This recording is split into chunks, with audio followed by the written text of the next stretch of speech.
देखो भाई, अब इसकी इस चैप्टर में है ना 2 टॉपिक बच गए, उसके बाद न्यूमेरिकल।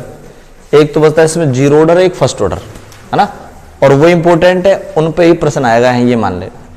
जीरो और फर्स्ट पे आएगा, न्यूमेरिकल भी आएगा तो उस पे आएगा, डेरिवेशन आएगा तो भी उस पे आएगा, तो दोनों एक साथ करवाते हैं आज अपन, है ना। देखो सबसे पहले अपन लेते हैं कौन सी,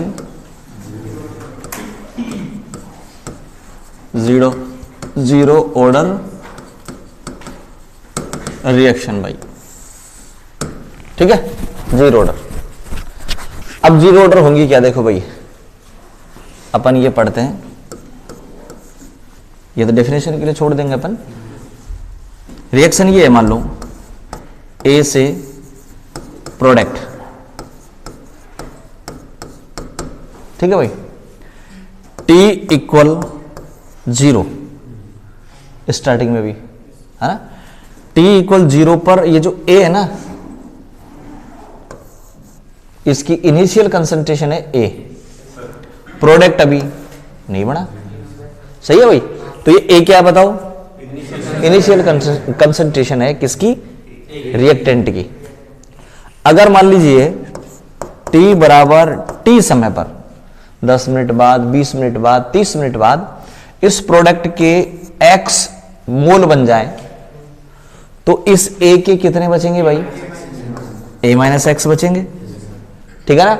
ये है T समय पर A की कंसंट्रेशन A माइनस एक्स, या फिर आप कहोगे बची हुई। स्टार्टिंग में कितनी थी A, T समय बाद बची हुई, उत्पाद कितना बन गया, प्रोडक्ट X बन गया, सही है। अब अपन इस रिएक्शन के लिए लिखते हैं रेट ऑफ रिएक्शन, ठीक है। और रेट ऑफ रिएक्शन कैसे लिखते हैं, dx अपॉन dt, प्रोडक्ट के रेफरेंस में पॉजिटिव लगाओगे, और अगर मान लो मैं यहां A लेता नेगेटिव आ जाता। तो देखो बुकों में क्या होता है, नेगेटिव भी ले रखा है, मैं पॉजिटिव ले रहा हूं, तो इसके रेफरेंस में ले लेते हैं अपना, तो कोई दिक्कत नहीं होती भाई, है ना, चाहे इसके रेफरेंस में ले लो आप, ठीक है।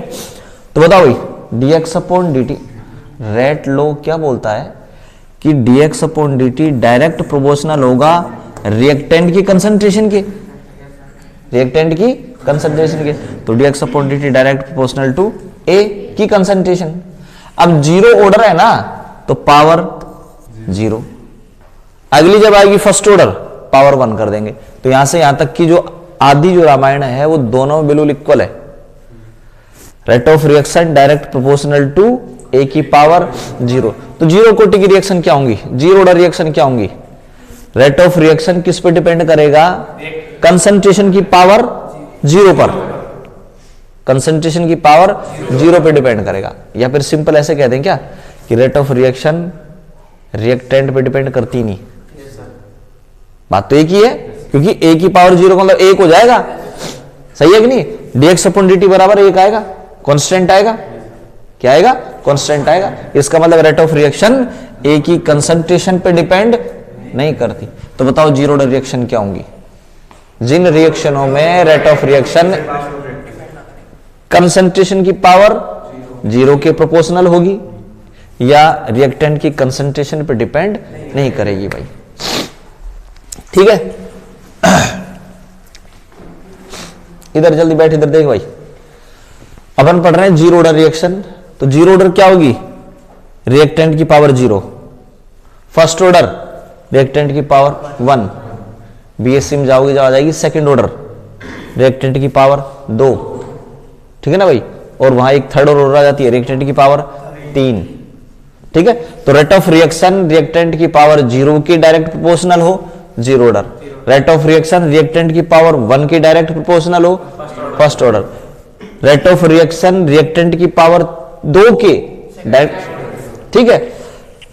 ये सिंबल हटा दूं, क्या लगाओगे, dx upon dt equal k A की पावर 0, जीरो ऑर्डर की है तो इसको 0 कर देंगे अपन, ठीक है।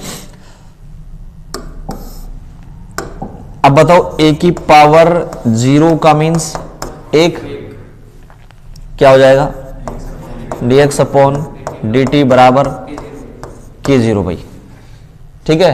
ये आ गया आपके पास इक्वेशन नंबर 1। ठीक है, इस इक्वेशन को आप बोलोगे इक्वेशन 1, या फिर ऐसा करें अपन ऊपर से ही लिखते चलें इसको, यहीं से। यहां मैं निकालना चाहूंगा पहले क्या,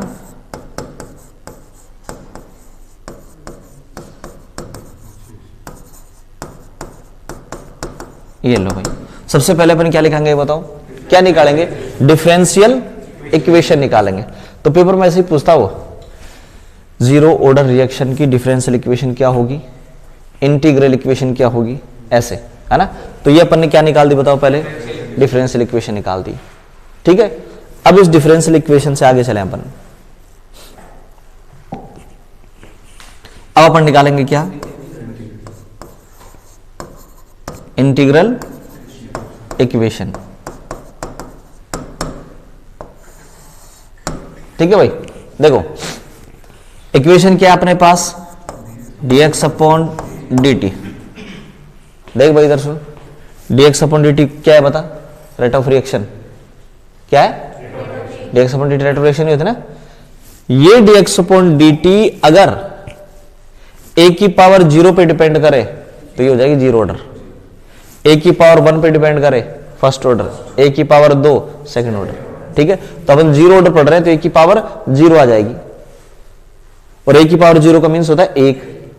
तो रेट ऑफ रिएक्शन K0 के इक्वल होगी। ऐसा एक न्यूमेरिकल है इसमें, एनसीईआरटी की बुक में एक न्यूमेरिकल है, पता उसमें क्या कर रखा उसने, K0 की वैल्यू दे दी उसने। अब बताओ K0 की वैल्यू दे दी तो वही वैल्यू dx अपॉन dt होगी या नहीं, सही है कि नहीं, आ रही पसंद भाई। तो इसका न्यूमेरिकल है एक, उस न्यूमेरिकल को पहले ही समझ जाए आप, जीरो ऑर्डर की रिएक्शन का एक न्यूमेरिकल है, उसने और भी हालांकि, लेकिन इस पर बेस्ड बता रहा हूं मैं। उसने K0 की वैल्यू दे दी, तो ध्यान रखना K0 का मतलब रेट कांस्टेंट है, रेट कांस्टेंट की वैल्यू दे दी उसने, तो ध्यान रखना रेट कांस्टेंट की जो वैल्यू है वही रेट ऑफ रिएक्शन होगी। आप देख लो, चाहे ये देख लो, dx upon dt equal K0, rate of reaction rate constant के इक्वल होगी जीरो ऑर्डर में। चले आगे, अब यहां तक बात समझ आ गई, dx अपॉन dt बराबर K0, rate of reaction K0 के बराबर होगी कौन सी ऑर्डर में, आगे चलें भाई। अब निकालेंगे अपन क्या, इंटीग्रल इक्वेशन। इंटीग्रल इक्वेशन करने के लिए आपके पास ये है K0, मैं इसको पल्ले तरफ ले जाऊं, क्या हो जाएगा ये, dx equal K0 dt। Integral तो मैं इसका इंटीग्रेशन करूंगा, इंटीग्रेशन कर दें तो dx बराबर के ये नीचे 0 है ना भाई, तो K0 dt है ना। इसका इंटीग्रेशन x, इसका इंटीग्रेशन होगा K0 t प्लस सी। ठीक है ना, ये c यहां इंटीग्रल कांस्टेंट है, तो यहां जो c है ये है क्या, इंटीग्रल कांस्टेंट। ये इक्वेशन आ गई आपके पास, x equal K0 t plus C. ठीक है भाई, इसको मैं इक्वेशन 2 दे दूं। अब मैं कुछ कंडीशनें लगा रहा हूं भाई, 2 कंडीशन लगाऊंगा, चाहे जीरो ऑर्डर हो चाहे फर्स्ट ऑर्डर हो। यहां तक तो दोनों इक्वली चलती आ रही है, जीरो ऑर्डर फर्स्ट ऑर्डर है ना। पहली कंडीशन क्या लगा रहा हूं मैं, मान लो अगर t इक्वल 0 है ना, तो x इक्वल 0 होगा या नहीं, x का मीन्स प्रोडक्ट, यार प्रोडक्ट ही तो है, देख लो, चाहे t बराबर 0 है तो प्रोडक्ट 0 है, बोलो सही नहीं। x का मीन्स है प्रोडक्ट की कंसंट्रेशन, a का मतलब है रिएक्टेंट की initial concentration, a minus x का मतलब है बची हुई रिमेनिंग कंसंट्रेशन ऑफ रिएक्टेंट। इसको आप बची हुई याद रखना भाई, तो मैं न्यूमेरिकल करवाऊंगा तो बार बार मैं ये बोलूंगा भाई, ये बची हुई है, बची हुई है, a माइनस एक्स रिमेनिंग है ना। तो x, तो देखो t बराबर 0 पर प्रोडक्ट कितना है, क्लियर बात, लगा दो कंडीशन, यहां लगाओ इस कंडीशन को, x की जगह कितना आ जाएगा टी की जगह, तो 0 बराबर k0 इंटू 0 प्लस सी बराबर 0 आ जाएगा। ठीक है,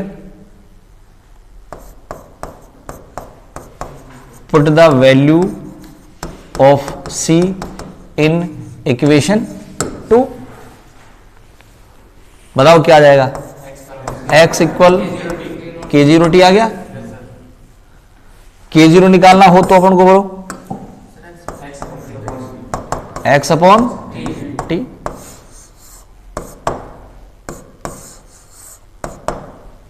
इक्वेशन 3 4 सही है। अब इक्वेशन ये है x बराबर k0t। अगर मान लो मैं यहां ग्राफ निकालना बनाना चाहें अपन कौन सी इक्वेशन का, x इक्वल k0t का, है ना, तो ये इक्वेशन बता कौन सी है। ये इक्वेशन है y बराबर mx प्लस सी नहीं है इसमें। ठीक है, अगर मान लो मैं इक्वेशन ये देता y बराबर mx प्लस सी देता, है ना भाई, तो ये m तो किसको बताता बताओ, स्लोप को, और ये किसको बताता बताओ, इंटरसेप्ट को। तो इसमें c नहीं है, c नहीं है, इसका मतलब इसमें इंटरसेप्ट नहीं है। y बराबर mx ओनली क्या आएगा बताओ, स्लोप आएगा। और यहां भी इस mx में भी यह ध्यान रखना है, अगर मान लो यहां पॉजिटिव है ना, तो 3 ग्राफ मैं आपको बता दूं, हालांकि मैथमेटिकल है ये रिएक्शन है, अगर आप मैथ की हो तो पढ़ चुके आप। 3 स्लोप ये हैं, पहला स्लोप, दूसरा स्लोप, ये तीसरा स्लोप। ठीक है ना भाई, ये स्लोप कब आएगा, जब ओनली y बराबर mx हो, क्या नहीं हो, इंटरसेप्ट। दूसरी इक्वेशन ये रही, जिसमें देखो ये क्या है, इंटरसेप्ट है। इंटरसेप्ट हो यानी c हो, जब ये ग्राफ आएगा। और ये जो स्लोप हो अगर नेगेटिव हो तो ये वाला आएगा। ठीक है ना, तो ऐसे 3 प्रकार के यहां पर अपने ग्राफ प्लॉट हो सकते हैं। तो इसमें अगर आप मान लीजिए ग्राफ प्लॉट करना चाहें,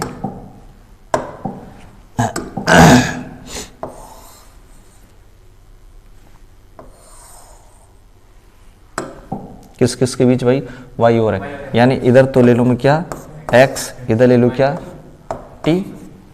ठीक है भाई, तो जो ग्राफ है वो ग्राफ आपका कैसा आएगा भाई, बोलो सही है कि नहीं। ठीक है, बताओ इसका स्लोप किसके बराबर होगा, हैं k0 के बराबर होगा भाई, m ही तो है स्लोप, m का मतलब यहां k0।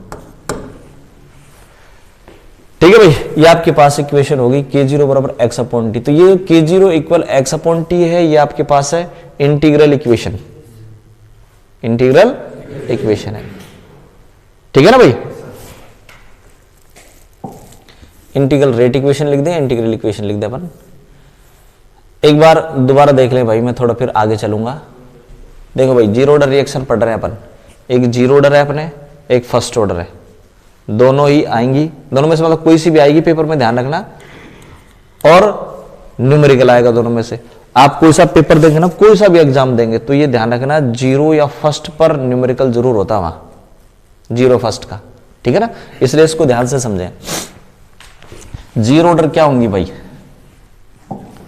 Rate of reaction, reaction upon rate of reaction होती है। रेट ऑफ रिएक्शन अगर कंसंट्रेशन की पावर 0 पे डिपेंड करे तो वो जीरो ऑर्डर हो जाएगी, पावर 1 पे डिपेंड करे तो वो फर्स्ट ऑर्डर हो जाएगी, पावर 2 पे डिपेंड करे तो वो सेकंड ऑर्डर हो जाएंगी, ये होती है। तो अब आप जीरो ऑर्डर पढ़ रहे हैं तो पावर कितनी आ जाएगी बताओ, 0। तो dx upon dt direct proportional to a की पावर 0। फर्स्ट ऑर्डर की पढ़ेंगे तो 1 लगा दूंगा मैं। ठीक है भाई, सिंबल हटाओ, की 0 लगा दो। ये 0 तो ये इंडिकेट करेगा कि जीरो ऑर्डर है, अंतर करने के लिए, क्योंकि k0 रहेगा, k1 रहेगा, k2 रहेगा, अंतर हो जाएगा ना इनमें। ठीक है, तो ये सिंबल हटाया, k0 लगा दिया, तो आपके पास इक्वेशन, अब a की पावर 0 का मींस 1 हो जाएगा। तो इक्वेशन क्या हो गई आपके पास, आपके पास इक्वेशन हो गई dx upon dt equal k0। ठीक है भाई, ये आपके पास होगी इक्वेशन कौन सी, डिफरेंशियल इक्वेशन। ठीक है, इसके बाद क्या निकालेंगे, इंटीग्रल इक्वेशन। तो इंटीग्रल इक्वेशन निकालने के लिए क्या करूंगा, मैं इस dt को परली तरफ ले जाऊंगा, ये लो देखो, इसको मैं परली तरफ ले गया तो इक्वेशन क्या होगी, dx इक्वल k0 dt। फिर इसका क्या कर दिया, इंटीग्रेशन, dx का इंटीग्रेशन x, k0 dt का k0 t, और c आपके पास इंटीग्रल कांस्टेंट है। फिर मैं एक कंडीशन लगा दूंगा कि t इक्वल 0 हो तो x इक्वल 0 होगा। मतलब क्या है, वापस आओ देखो, रिएक्शन ये है, a से क्या बन गया, प्रोडक्ट। ठीक है, t बराबर 0 पर रिएक्टेंट a है, प्रोडक्ट अभी बना ही नहीं, प्रोडक्ट नहीं बना। तो यहां कंडीशन देखो जो मैं लगाऊंगा ना कि भाई वो कंडीशन में यहां लेकर आऊं, सुन ले, पहली कंडीशन लगाऊंगा मैं, बताओ t बराबर 0 हो तो x बराबर क्या होगा, x का मतलब प्रोडक्ट बना या नहीं, x प्रोडक्ट है भाई, a रिएक्टेंट की इनिशियल कंसंट्रेशन है, स्टार्टिंग में कितना लिया आपने। ठीक है, एक कंडीशन और लगा रहा हूं, अगर मान लो t बराबर 0 पर केवल रिएक्टेंट है, प्रोडक्ट नहीं है, इसलिए मैंने प्रोडक्ट बराबर 0 लिखा है, प्रोडक्ट की कंसंट्रेशन 0 लिखा है। अब मैं सेकंड कंडीशन लगा रहा हूं, सुन लो, यदि मान लो t बराबर t हाफ हो, t बराबर t हाफ, स्टार्टिंग में a है ये।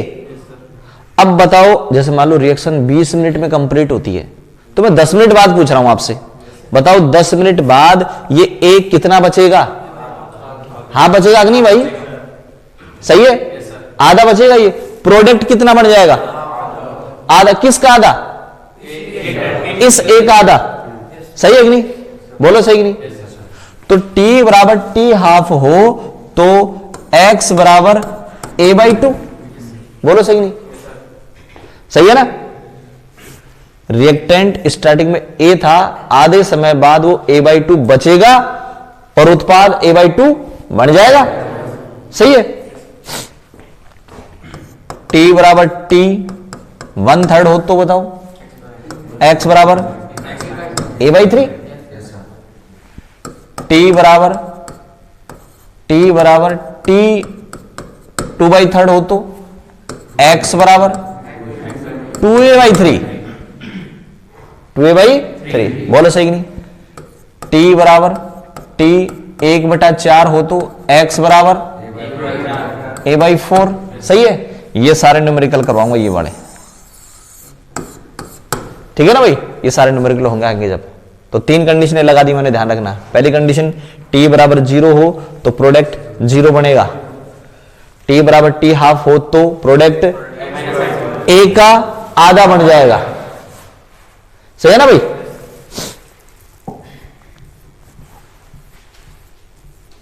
ये ग्राफ आ गया इसका। ग्राफ के बाद मैं यहां बताता हूं,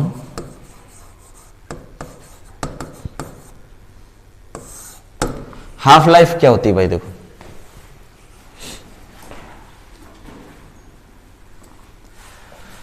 अभी थोड़ी देर बताया था ना, टी बराबर टी हाफ। रिएक्टेंट की जो कंसंट्रेशन है ना भाई, वो आधी रह जाए, रिएक्टेंट की कंसंट्रेशन आधी रह जाए, क्या कहोगे आप उसे, हाफ लाइफ बोलोगे, बोलो सही कि नहीं। रिएक्टेंट के आधा खत्म होने में लगा समय हाफ लाइफ कहलाएगा, सही है ना भाई। जैसे मान लो ये एक चौक होता पूरा कंप्लीट और मैं पढ़ाना स्टार्ट करता, 10 मिनट बाद ये आधा घिस गया, बताओ क्या कहोगे, हाफ लाइफ बोलोगे ना उसको। वो चौक की हाफ लाइफ होगी 10 मिनट, रिएक्टेंट के आधा खत्म होने में लगा समय, सही है ना भाई। ये इसकी किसकी हाफ लाइफ की डेफिनेशन हो जाएगी। डेफिनेशन के बाद में क्या करता हूं, इसमें कंडीशन लगाता हूं। अब देखो क्या निकल के आया अपना, x बराबर नहीं, निकल के आया k0 बराबर x/t। क्या है ये, इंटीग्रल रेट इक्वेशन है, इंटीग्रल इक्वेशन है, k0 बराबर x/t। अब कंडीशन लगा दूं। कंडीशन क्या है कि यदि मान लो t इक्वल t हाफ हो, तो बताओ x क्या होगा, a का आधा होगा, सही है कि नहीं भाई, a/2 होगा, नहीं समझ में आया तो बोल देना भाई ये कंडीशन, ठीक है। तो x जो प्रोडक्ट है वो रिएक्टेंट की इनिशियल कंसंट्रेशन का आधा बन जाएगा, यहां लगा दो, इसको इधर ले इसको पल्ली तरफ ले जाओ, तो ये इक्वेशन ये हो जाएगी कि t हाफ बराबर x अपॉन k0, है ना। t हाफ बराबर x की जगह क्या रखूं, a/2, a अपॉन 2k0, सही है। जो हाफ लाइफ है वो हाफ लाइफ क्या होगी बताओ, a अपॉन 2k0। ये दो कांस्टेंट है, k0 भी कांस्टेंट है, ठीक है। तो बताओ ये t हाफ किस पे डिपेंड कर रहा है, हाफ लाइफ इनिशियल कंसंट्रेशन के डायरेक्ट प्रोपोर्शनल होता है, ये और यहां लिख देंगे अपन, ठीक है भाई। ये हो गया आपके पास जीरो ऑर्डर की रिएक्शन। और अब देते हैं इसके क्या अपन एग्जाम्पल। एग्जाम्पल फर्स्ट, एक दो चीज और बताऊंगा इसको मैं। एग्जाम्पल फर्स्ट है H2 प्लस Cl2 से 2HCl लाइट के प्रेजेंस में जीरो ऑर्डर होगी। दूसरा एग्जाम्पल PH3 टूट जाता है P प्लस H2 में,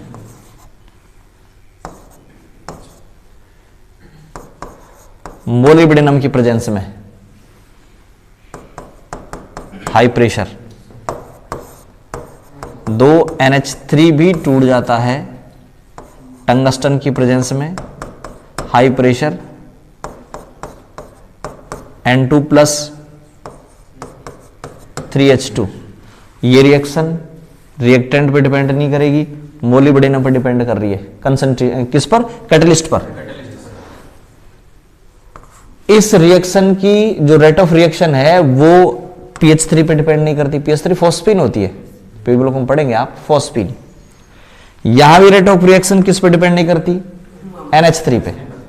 यहां भी रेट ऑफ रिएक्शन H2 और Cl2 पे डिपेंड नहीं करती भाई। तो जीरो ऑर्डर की रिएक्शन वो होती है जिनमें रेट ऑफ रिएक्शन रिएक्टेंट पे डिपेंड नहीं करती भाई। किस पे डिपेंड कर रही है, यहां कैटलिस्ट। तो देखो कई बार क्या होता है, ये मैंने 3 एग्जांपल दे दिए, मान लो कई बार एक ऐसा एग्जांपल आ जाए जो अपन ने यहां नहीं पढ़ रखा, अननोन हो, जैसे मान लो ये आ जाए कि A प्लस B से प्रोडक्ट टंगस्टन, कौन सी ऑर्डर की रिएक्शन है, तो इस टंगस्टन को देखकर आप ऐसे कह देना कि भाई जीरो ऑर्डर की है। लेकिन ऐसा हर में मत लगाना, जिनको पता हो जिनमें भी, ठीक है ना। कोई अननोन आ जाए जिसमें एग्जाम्पल मैंने करवा ही नहीं रखा हुआ, ऐसा जाए तब की बात है वो, ठीक है। अब आप इसमें ये और निकाल दो एक बार,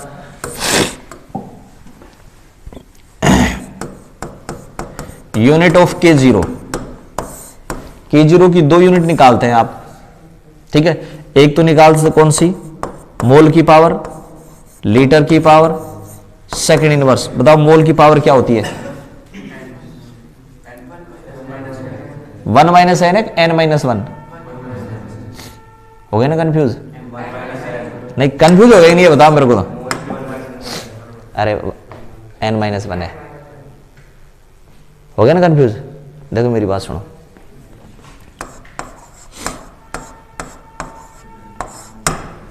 क्या है ये, मोलन, क्या है, मोलन है। मोलन क्या होती है, ये जानता मोलन। और मोलिया, मोलिया भी नहीं जानता यार, मोलिया भी नहीं जानता है तो, अरे मोलिया होता ना काड़ा मुंह का बांध रहा है, होता है ना, नहीं होता कभी, मोलिया तो बोलते उसको, नहीं सुना कभी, अब नहीं सुना होगा, हमारे तो मोलिया ही बोलते हैं उसको। और जो काले मुंह की बांदरी होती है उसको मोलन बोलते हैं, आई वसन में। अब ये इससे याद हो जाएगा, मेरा मतलब ये है, कैसे याद हो जाएगा, ये माइनस लगा दो, मोल की पावर 1 माइनस n होती है, ध्यान रखना, अब कंफ्यूजन नहीं होगा। मोलन से याद रखना क्या, हाँ बस हटाओ इसको बना, अब आ जाओ आराम से, कोई दिक्कत नहीं। मोल की पावर बोलो 1 माइनस n, तो लीटर की पावर n माइनस 1 हो जाएगी। इधर भी अब कोई डाउट नहीं है, 1/ATM, केवल ये याद रखना है, बाकी सब उल्टा हो जाएगा। ATM की पावर ये हो जाएगी सेकंड ऑर्डर। जीरो ऑर्डर की है, जीरो ऑर्डर की है तो n इक्वल जीरो। बोलो यहां मोल की पावर है 1, लीटर की पावर, ये लो भाई K0 यूनिट होगी ये। इधर आ जाओ, अगर गैस इक्वेशन हो तो, गैस इक्वेशन हो तो बोलो 1/ATM की पावर, ऊपर जाएगा तो ATM सेकंड इनवर्स। ये यूनिट हो गई अपने पास किसकी, K0 की। ठीक है भाई, ये अपने पास कंप्लीट हो गई कौन सी इक्वेशन, जीरो ऑर्डर। अब अपन क्या करते हैं, जीरो ऑर्डर मान लो अपन कम समझ में आइए, कोई बात नहीं, अपन चलते हैं किसमें, फर्स्ट ऑर्डर में। दोनों एक सी हैं, बस थोड़ा सा इंटीग्रेशन जो होगा ना भाई उसकी वैल्यू लगाएगी बस। स्टार्ट करते हैं कौन सी बताओ, फर्स्ट ऑर्डर रिएक्शन। डेफिनेशन क्या होगी भाई, rate of reaction direct proportional ए की पावर 1, रिएक्टेंट की पावर 1 पे डिपेंड करेगी, रिएक्टेंट की पावर। ठीक है भाई, डेफिनेशन हो जाएगी। उसके बाद देखो ए से प्रोडक्ट, ये एक रिएक्शन है। अगर मान लो t इक्वल 0 टाइम पर प्रोडक्ट तो बनेगा ही नहीं, रिएक्टेंट कितना ले रखा है मैंने A। अगर मान लो t इक्वल t समय पर प्रोडक्ट बन गया, अब x मोल बन गए, तो बताओ रिएक्टेंट कितना बचेगा, A माइनस एक्स बचेगा। बोलो सही है कि नहीं, आ गई ये चीज समझ में। अब अपन क्या करते हैं, नीचे चलते हैं, क्या निकालेंगे सबसे पहले, डिफरेंशियल इक्वेशन निकालेंगे सबसे पहले। रेट लो क्या कह रहा है कि dx upon dt direct proportional to a की पावर 1। जीरो ऑर्डर की थी तो a की पावर 0 लगा दी थी, फर्स्ट ऑर्डर है a की पावर 1 लगा दो। क्लियर बात, सिंबल हटाओ, dx upon dt, dx upon dt बराबर K1 a की पावर 1। अब यहां t समय पर a की कंसंट्रेशन लिख सकते, ये रही t समय पर ही तो है, t समय पर a की कंसंट्रेशन a माइनस एक्स है, तो यहां मैं रख सकता हूं इसकी जगह, क्या हो जाएगी बताओ, ये dx अपॉन dt बराबर K1 a minus x, power 1 है, लगाओ मत लगाओ। ये आपके पास हो गई क्या, डिफरेंशियल इक्वेशन भाई। dx upon dt equal K1 a minus x की पावर 1, a माइनस एक्स की पावर 0, जीरो डिग्री हो जाएगी। सही है कि नहीं भाई, वो 0 डिग्री हो जाएगी, कोई दिक्कत नहीं ना। अब क्या निकाले बताओ इसकी, हाँ अब अपन निकालेंगे इसकी इंटीग्रल इक्वेशन, चेंज करेंगे इसको। ठीक है, dx अपॉन dt बराबर K1 a minus x, a minus x को इधर ले जाऊंगा, इसको पहली तरफ ले जाऊंगा, क्या हो जाएगा बताओ, dx upon a minus x बराबर K1 dt। अब इंटीग्रेशन करो इसका, अब इसका इंटीग्रेशन करो, dx upon a minus x equal K1 dt। इसका इंटीग्रेशन तो फिक्स है, K1t प्लस सी। इसका जो इंटीग्रेशन है वो होगा minus ln a minus x, इसका इंटीग्रेशन होगा minus ln a minus x. ये हो गया भाई। अब कंडीशन लगाएंगे, वहां भी आपने क्या किया था, कंडीशन लगाई थी। इंटीग्रेशन करने के बाद वहां इंटीग्रेशन हुआ था, वहां इंटीग्रेशन हुआ था x बराबर K0t प्लस सी। बोलो था कि नहीं, ये था x बराबर K0t प्लस सी। कंडीशन लगाई थी t बराबर 0 तो x बराबर 0, सही है कि नहीं? वही कंडीशन यहां लगा देंगे कि t बराबर 0 हो तब x बराबर 0, ये पूरा 0 हो जाएगा, k गुणा 0, x की जगह 0, तो बताओ c बराबर क्या आ जाएगा? माइनस ln a आ जाएगा। बोलो भाई, x की जगह 0, t की जगह ये पूरा 0 हो जाएगा, k1 गुणा 0, तो आ जाएगा c बराबर, ठीक है। अब इसकी मान लो वैल्यू मैं यहां रख दूं, ठीक है, पुट करेंगे value of c in equation 1 में, क्या हो जाएगी बताओ? Minus ln a minus x बराबर k1t माइनस ln a, सही है भाई? प्लस का हो जाएगा, इधर लाओगे तो minus ln a minus x plus ln equal k1t, सही है ना?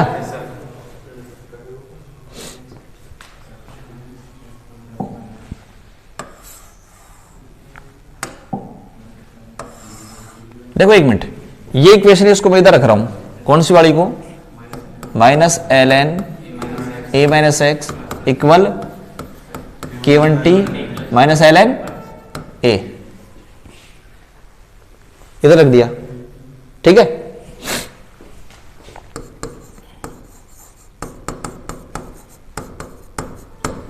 माइनस से मल्टीप्लाई कर दो इसको, मान लो मैं, तो क्या हो जाएगी बताओ? ये ln a minus x equal minus k1t plus ln a, सही है ना भाई?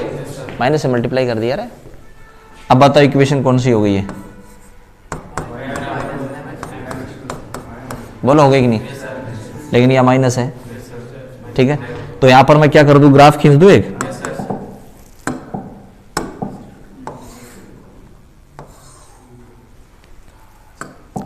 y के बीच x के बीच, y का मतलब ln a माइनस एक्स, और इधर क्या लो बताओ?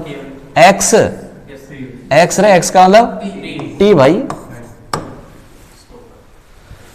नेगेटिव है, ऊपर से नीचे आएगा, सही है कि नहीं? ये c किसको बताएगा? बोलो, इंटरसेप्ट को। किसके बराबर होगा? ln a के बराबर। स्लोप बोलो, माइनस k1 के बराबर होगा, ठीक है भाई। तो ये जो इक्वेशन थी आपकी, इस इक्वेशन का मैंने इधर क्या बना दिया? एक ग्राफ बना दिया, ठीक है। तो मैं इसको बोल दूंगा ऐसे, ग्राफ फर्स्ट, ग्राफ फर्स्ट भाई। आ जाओ वापस, ये आपके पास इक्वेशन है। इस इक्वेशन को कैसे लिख सकता हूं मैं? k1t बराबर ln a upon a minus x, सही है कि नहीं? प्लस वाला ऊपर, माइनस वाला नीचे, ठीक है। कौन सा वाला फार्मूला लग गया? वो log वाला, log a अपॉन b बराबर log a minus log b, ठीक है। ये हो गया। t को ऊपरली तरफ ले जाओ, k1 बराबर 1 upon t ln a upon a minus x. ln को log में बदल दो, बोलो ln a बराबर 2.303 log a। ln को log में बदलोगे तो 2.303 से मल्टीप्लाई करोगे, इसको मल्टीप्लाई कर दिया, क्या हो गया बताओ? k1 equal 2.303 upon t log a upon a minus x. ये हो गई आपके पास इक्वेशन इंटीग्रल। इस पर बेस्ड न्यूमेरिकल होंगे बहुत ज्यादा, K1 बराबर 2.303 बटा T log A upon A minus x. इसका ग्राफ भी बना दें अपन, चेंज कर देंगे इधर उधर, इसका ग्राफ बना देंगे। ठीक है भाई, ये आ गया आपके पास। अब इसको देखो क्या करूं मैं, टी को इधर ले जाऊं तो क्या हो जाएगी ये log A upon A minus x बराबर, इसको ले जाओ इधर, क्या हो जाएगा बताओ, K1T 2.303 चल जाएगा किस में, डिवाइड में। सही है कि नहीं भाई, टी चल जाएगा ऊपर, 2.303 आ गया नीचे, सी नहीं है यहाँ। ठीक है, तो इक्वेशन कौन सी है ये, y बराबर mx है, सही है ना, y बराबर mx है।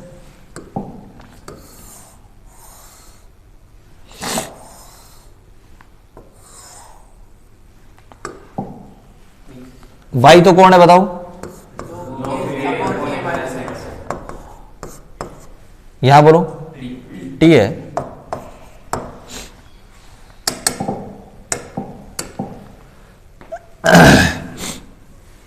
बोलो भाई, कोई वो नहीं आएगा, इंटरसेप्ट नहीं आएगा ना,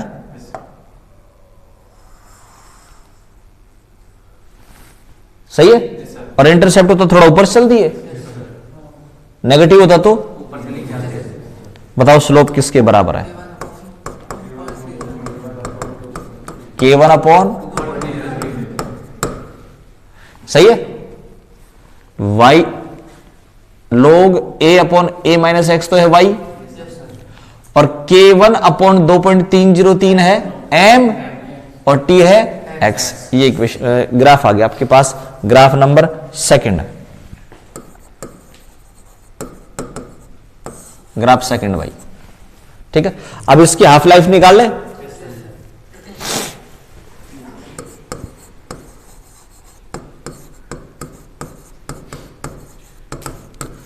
हाफ लाइफ पीरियड निकाल लें इसका, डेफिनेशन वो हो ही जाएगी, रिएक्टेंट का आधा खत्म होने में लगा टाइम। इक्वेशन क्या है बताओ,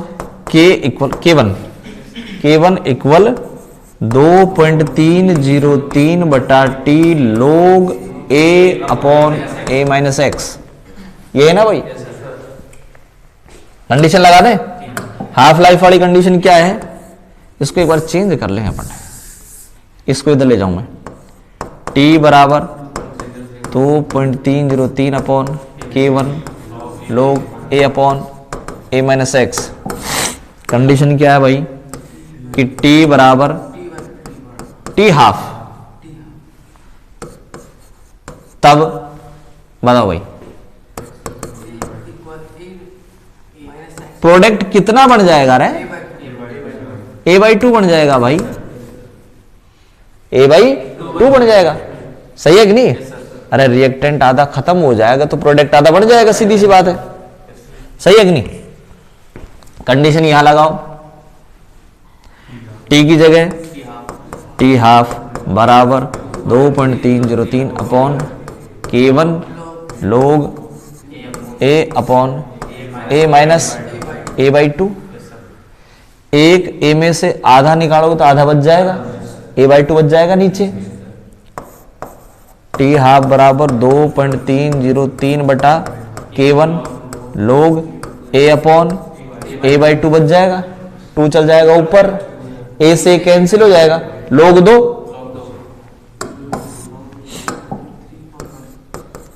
t हाफ बराबर 2.303 अपॉन K1 log 2, log 2 की वैल्यू 0.3010, सही है, 0.3010 को यहां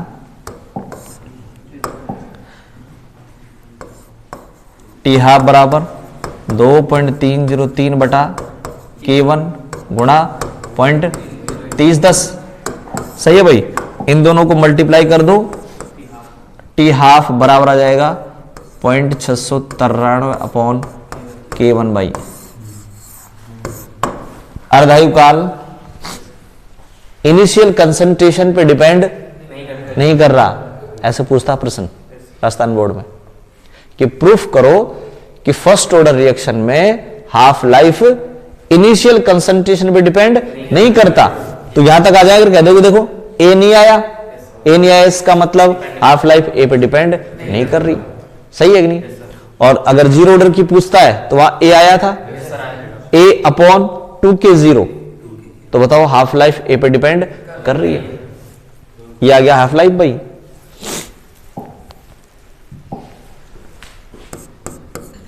यूनिट निकाल दें, यूनिट ऑफ K1, ठीक है। दो यूनिट निकालेंगे अपन, एक तो मोल की पावर 1 माइनस एन, लीटर की पावर n-1, सेकेंड इनवर्स 1 बटा ATM की power n-1, second inverse, n बराबर 1 रखेंगे, 1 माइनस 1 0, 1 माइनस 1 0, सब हट जाएंगे, क्या बच जाएगा ओनली ATM की पावर 1 माइनस 1, ATM की पावर 0, किसी भी संख्या की पावर 0 का मतलब 1, क्या बच जाएगा ओनली सेकंड इनवर्स। ये आ गया जो आपके पास रेट कांस्टेंट है ना, उसकी यूनिट रहे, इसको ऐसे लिख दो चाहे, यूनिट ऑफ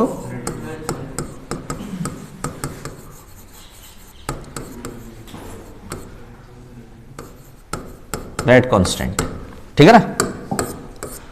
अब अपन आ जाते हैं किस में, एग्जाम्पलों में भाई। फर्स्ट ऑर्डर जो रिएक्शन है उनके एग्जाम्पलों में, पहला एग्जाम्पल है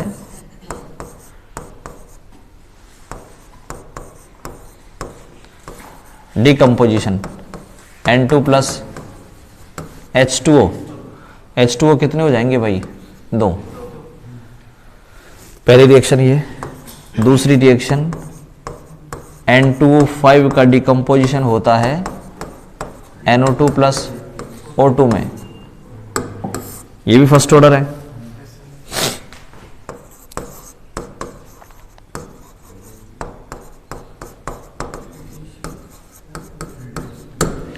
जितनी भी रेडियो एक्टिव डीके है ना भाई, रेडियो एक्टिव जो डीके है वो क्या होता है बताओ, कोई भी रेडियो एक्टिव पदार्थ रखा रखा अपने आप ही अल्फा बीटा गामा किरण निकालता रहता है, टूटता रहता है, उन्हें आप बोलोगे रेडियो एक्टिव डीके, सही है ना।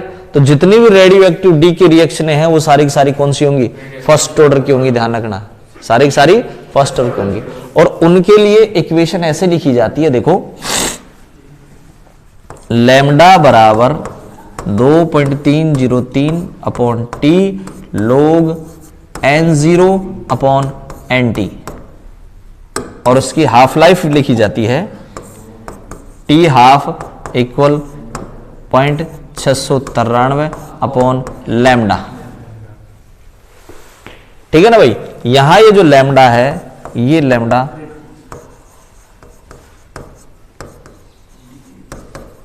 डी के कांस्टेंट है, विघटन स्थिरांक, ठीक है भाई।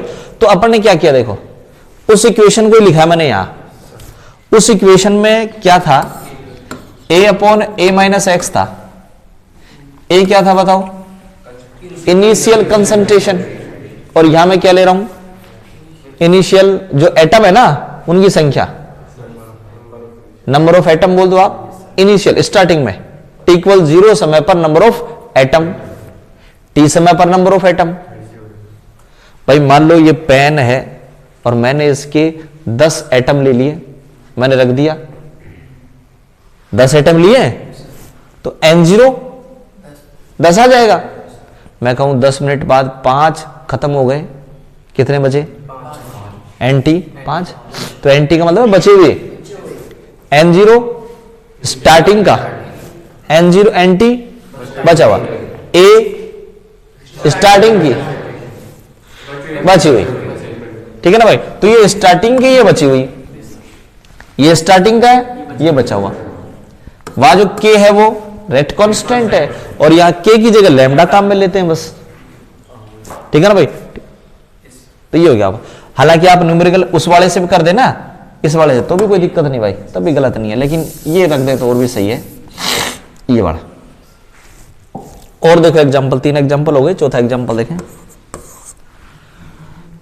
एक आपने पढ़ा था hydrolysis of ester,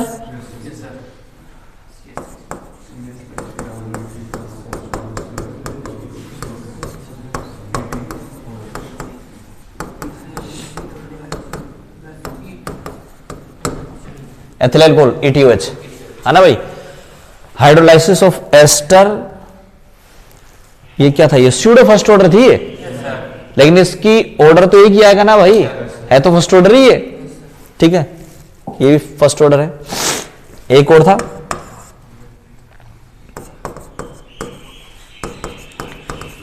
hydrolysis of sugar या सुक्रोज लिख दूं मैं, या कैन शुगर, ठीक है ना भाई। C12H22O11 plus H2O H plus की प्रेजेंस में C6H12O6 प्लस C6H12O6।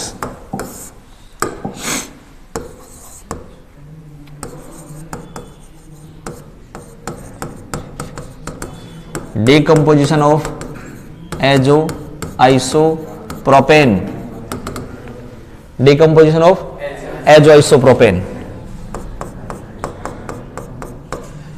ये एजो है, ये आइसोप्रोपेन है, इसका डिकम्पोजिशन होगा NN2। अब टोटल कितने कार्बन हो गए काउंट कर लेना, C6H14, ये इसका डिकम्पोजिशन हो गया भाई। तो ये सारे एग्जांपल किसके हैं बताओ, मतलब फर्स्ट ऑर्डर के, ठीक है ना भाई। ये हो गया आपके पास कौन सी रिएक्शन।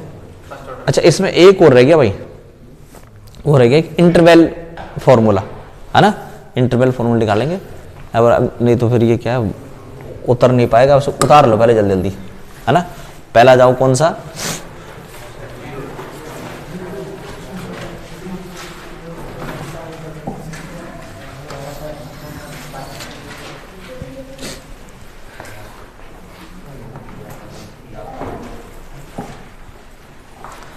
जीरो ऑर्डर,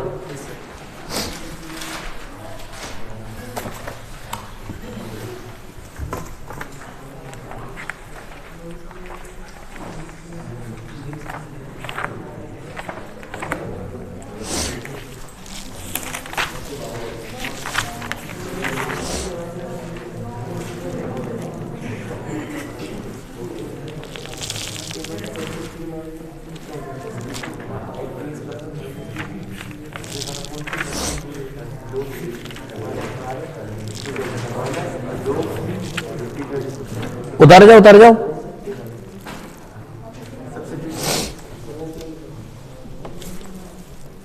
डेफिनेशन लिख दो जीरो ऑर्डर की, ए रिएक्शन ऐसे करो, डेफिनेशन में लिखवा दूंगा ना, तुम तो उतारते जाओ।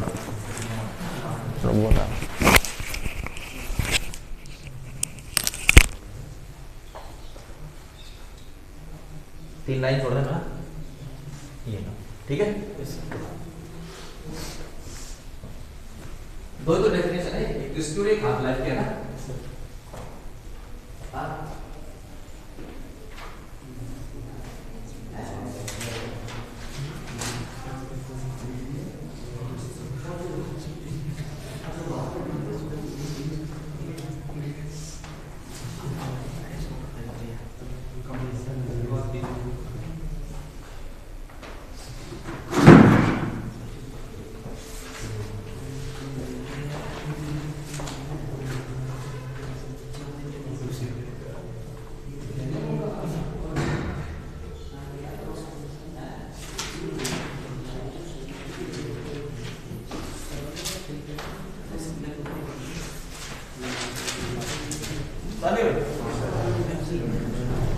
इसको चेंज करो तो जल्दी इंटीग्रेशन कर दो,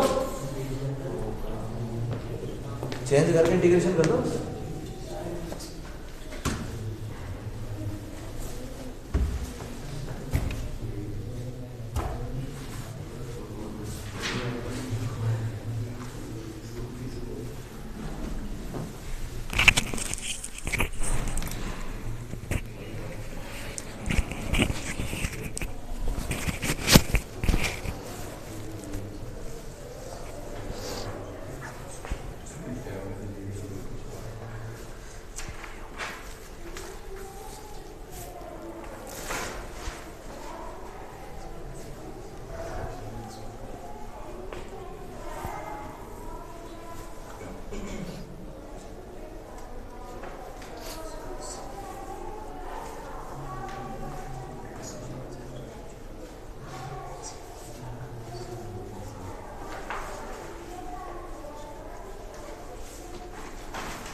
चलो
डेफिनेशन में छोड़ देना ना 3 लाइन।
PS3 फोस्फीन होती है ना, फोस्फीन।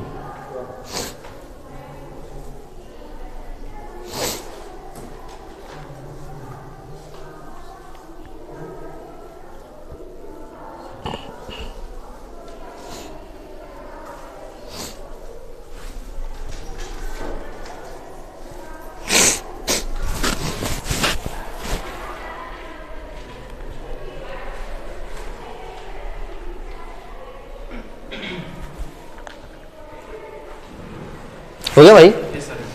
फर्स्ट ऑर्डर में चले, लिखो फर्स्ट ऑर्डर, डेफिनेशन की जगह छोड़ो और स्टार्टिंग की चीजें तो लिखो फर्स्ट ऑर्डर में।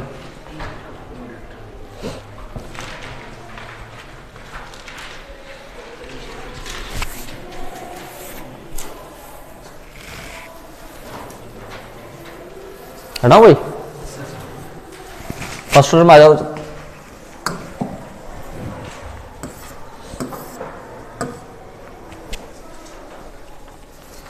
बस वो ए की पावर 1 आ जाएगा, a माइनस एक्स की पावर 1 आ जाएगा।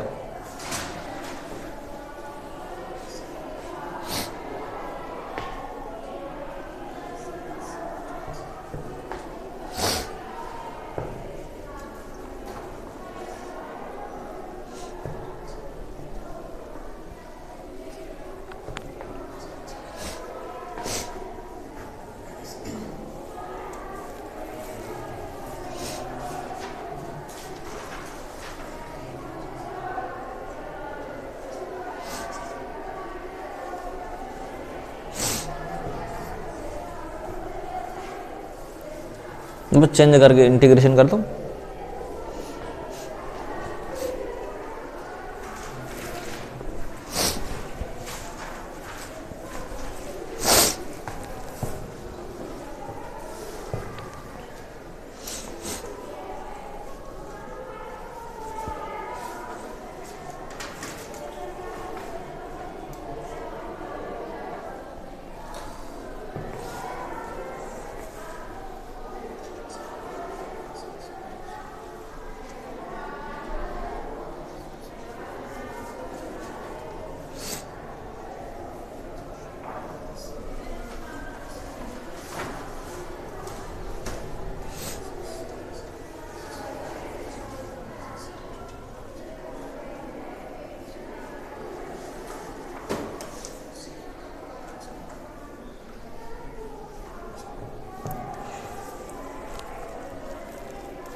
पढ़ाऊं?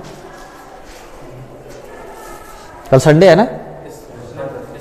है ना, छुट्टी रखेंगे कल संडे की भाई, संडे दिन तो हटाऊं क्या?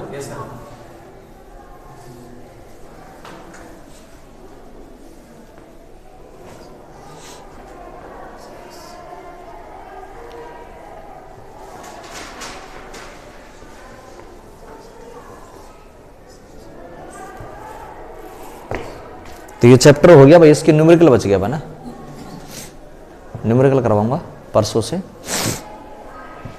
न्यूमेरिकल इसकी थोड़ी ज़्यादा है तो 2 दिन के आसपास लगेंगे न्यूमेरिकल में।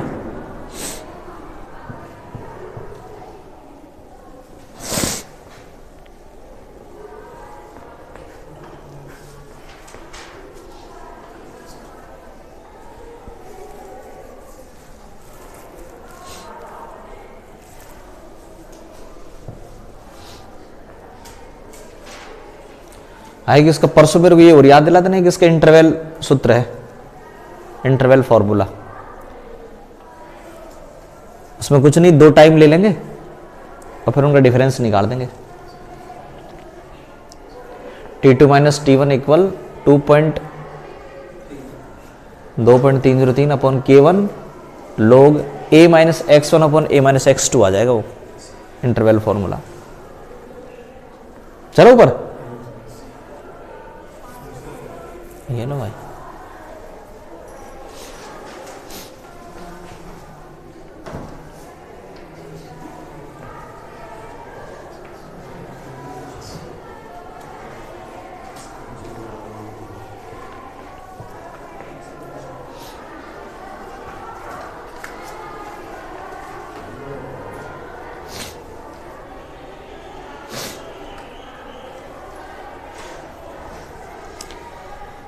तो कल ऐसा करना, यहां आने की बजाय मैं कल क्या करूंगा, केमिकल काइनेटिक्स का है ना वो डाल दूंगा, ऑब्जेक्टिव क्वेश्चन डाल दूंगा, है ना, वो कर लेना आराम से घर बैठ के। अब उसमें क्या कुछ क्वेश्चन वैसे भी हो जाएंगे, अगले वाले की उसके हो जाएंगे टॉपिक के, तो उनको मत करना चाहे आप।